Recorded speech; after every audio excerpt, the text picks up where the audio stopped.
انسان کی عبادت کی برکت دنیا اور آخرت میں اس کی اولاد کو ملتی ہے، کیونکہ وہ ان کے بارے میں شفاعت کرتا ہے. اس کی اولاد کے جنت میں بھی درجے بلند کیے جائیں گے تاکہ انسان اپنی اولاد سے آنکھوں کی ٹھنڈک پائے. قرآن مجید میں آتا ہے نا کہ ہم ان کی اولاد کو بھی ان سے ملا دیں گے، الحقنا بہم ذریتہم. کیونکہ انسان اس وقت خوش ہوتا ہے جب اس کے بچے، اس کی اولاد اس کے ساتھ ہو کسی بھی خوشی کے مقام پر. لیکن یہاں جو اصول ہے وہ یہ ہے کہ والدین کی نیکی کا اولاد کو لازمی فائدہ ملتا ہے. پیرنٹنگ کا ایک بہت بڑا اصول، بچوں کو نیک دیکھنا چاہتے ہیں خود نیک بن جائیں. بچے آپ کے طریقے پہ چلیں گے اور آپ کی نیکی کے اثرات ان تک پہنچیں گے. تو جب بچے ستائیں، جب بچے پریشان کریں، نیک راستے پر نہ آئے تو دیکھیں ہم نے تو اس عمر میں کوئی غلط کام نہیں کیے، ان پہ توبہ کریں. یا پھر یہ کہ آج میری زندگی میں تو کوئی ایسی چیز نہیں کہ جو میں اللہ کی نافرمانی کی کر رہی ہوں. کیونکہ جب انسان اللہ کی نافرمانی کرتا ہے تو اللہ سبحانہ وتعالیٰ ان لوگوں کو جو اس کے ماتحت ہوتے ہیں اس کا نافرمان کر دیتا ہے. اور اگر انسان نیک ہوتا ہے تو صرف زندگی میں نہیں، مرنے کے بعد بھی اس کی اولاد کی حفاظت کی جاتی ہے. کسی کا کہنا ہے کہ جب بھی میں کسی سلجھے ہوئے نوجوان کو دیکھتا ہوں، خوشحال انسان کو، تو مجھے یقین ہو جاتا ہے کہ ضرور اس کا باپ صالح اور نیک ہوگا. کیونکہ قرآن مجید میں آتا ہے وَكَانَ أَبُوهُمَا صَالِحًا، کہ ان کا باپ نیک آدمی تھا. تو باپ جب نیک ہوتا ہے تو اولاد کو دنیا میں بھی اس کا فائدہ ہوتا ہے.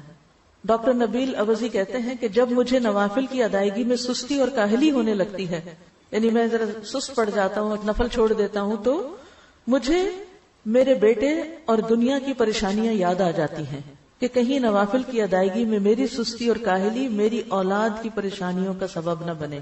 یعنی اگر میں نے عبادت میں کوتاہی کی تو کہیں ایسا نہ ہو کہ اس کا وبال میرے بچوں پر بھی پڑے.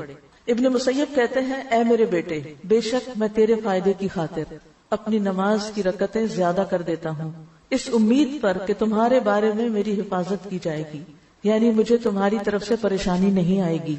پھر اس آیت کی تلاوت کرتے وَكَانَ أَبُوهُمَا صَالِحًا، کہ ان کا باپ نیک تھا. میں اپنی عبادت اس لیے زیادہ کرتا ہوں تاکہ اللہ میری عبادت کو قبول کر کے کل تجھے بھی نیک بنائے. عبداللہ بن مسعود رضی اللہ عنہ جب رات میں نوافل ادا کرتے تو اپنے چھوٹے بچے کو سویا ہوا دیکھ کر کہتے من اجلک یا بنیا، اے میرے بیٹے یہ تیرے مستقبل کے لیے ہے. اور روتے ہوئے اللہ تعالیٰ کے اس قول وَكَانَ أَبُوهُمَا صَالِحًا کی تلاوت کیا کرتے تھے. یعنی یہ چیز ان کو موٹیویٹ کرتی تھی کہ اپنے بچوں کی خاطر میں خود نیک بن جاؤں. آج آپ دیکھیں بہت سی مائیں اپنے بچوں کی اخلاقی بگاڑ کی وجہ سے پریشان ہوتی ہیں، یا دین سے دوری کی وجہ سے. اخلاقی طور پہ بہت اچھے ہیں لیکن دین سے دور ہیں، نمازوں کی پابندی نہیں ہے، اور کچھ گڑبڑ کرتے ہیں کمائی میں یا کسی اور چیز میں. تو ایسے میں کیا کریں؟ صدقہ کریں اس نیت کے ساتھ کہ اللہ اس کے بدلے مجھے اور ان کو تزکیہ عطا کر دے. ایک اور شخص تھا جس کے پاس اتنا مال نہیں تھا کہ وہ کچھ صدقہ کر سکتا، یعنی ہاتھ تنگ تھا اس کا، بس بمشکل سے ہینڈ ٹو ماؤتھ جس کو کہتے ہیں وہ تھا. تو جب اس کا بیٹا اس پہ غالب آتا، بات نہ مانتا، تو وہ رات کو تہجد میں سورۃ البقرہ پڑھتا اور دعا کرتا اور کہتا اللہم ان ہذہ صدقتی فتقبل منی واصلح لی، اے اللہ بے شک یہ میرا صدقہ ہے، میرے پاس مال تو نہیں لیکن یہ جو نماز پڑھی ہے یہ میرا صدقہ ہے، تو اس کو میرے سے قبول کر لے اور میرے لیے اس بیٹے کی اصلاح کر دے. کتنا بہترین نسخہ ہے. عام طور پر بچوں کی تربیت کے بہت اصول بتائے جاتے ہیں، مگر یہ جو قرآن ہمیں اصول بتاتا ہے اور گہری حکمت کی باتیں یہ ہماری نگاہ سے پوشیدہ ہوتی ہیں. تو جب بچوں کی طرف سے پریشان ہو تو صدقہ کر کے ساتھ دعا کریں، اس نیت کے ساتھ صدقہ کریں اور دوسرے بچوں کے ساتھ خیر و بھلائی کے کام کریں. انشاءاللہ آپ کی اولاد کو بھی اللہ سدھار دے گا.